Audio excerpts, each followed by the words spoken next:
So I'm going to make a little time-lapse video here that shows the beginning and end, basically, of how I do a bead project. It's a pretty simple one this time, but it'll show how I go from the basic image to a little diagram of what it's supposed to, where the beads go, a little graph, and then to the finished product and how it's all done.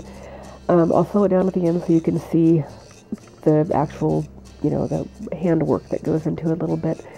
It is kind of a drawn-out process normally, but I'll speed it up enough, hopefully, that it won't get too boring. Thanks for watching.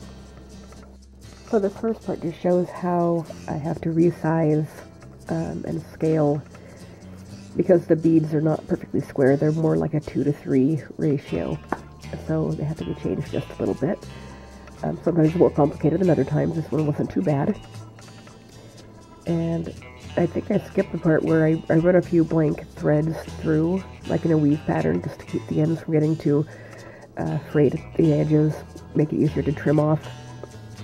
And then I start with the actual beads.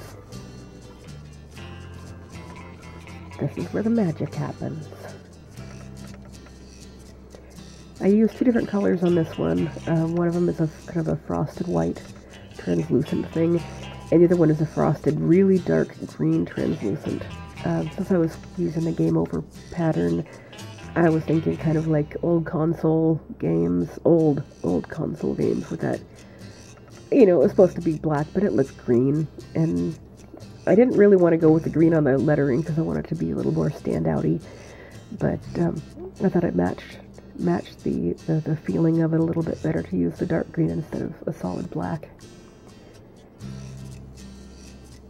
And it took the pattern pretty well. We've almost got the first letter done here.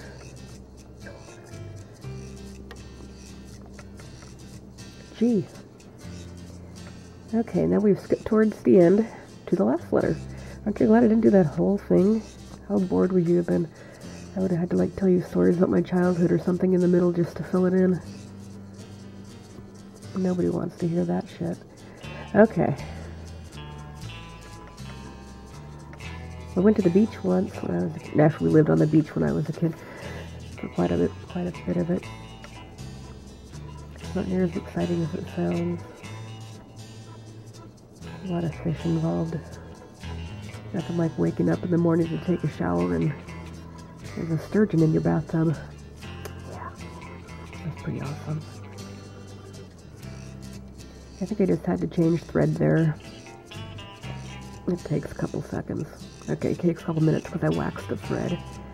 It's supposed to keep it from getting too tangled, keeps it from getting staticky, keeps the curl down. And here we go. Almost. Okay, so I am going to do this last row so that you guys can actually see what I'm doing. I got my beads. I got 18 beads across, so I've got 19 threads. Actually, there's 20. I doubled up one because I miscounted, but that's just pretend I didn't.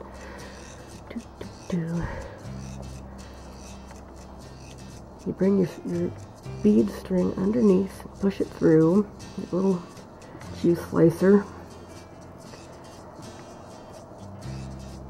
and don't look at how gross my fingernails are. I didn't notice that until just now.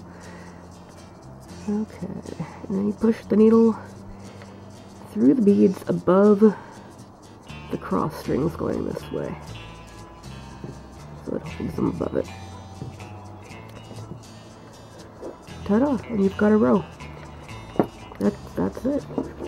That's it. I mean, dude. Game over.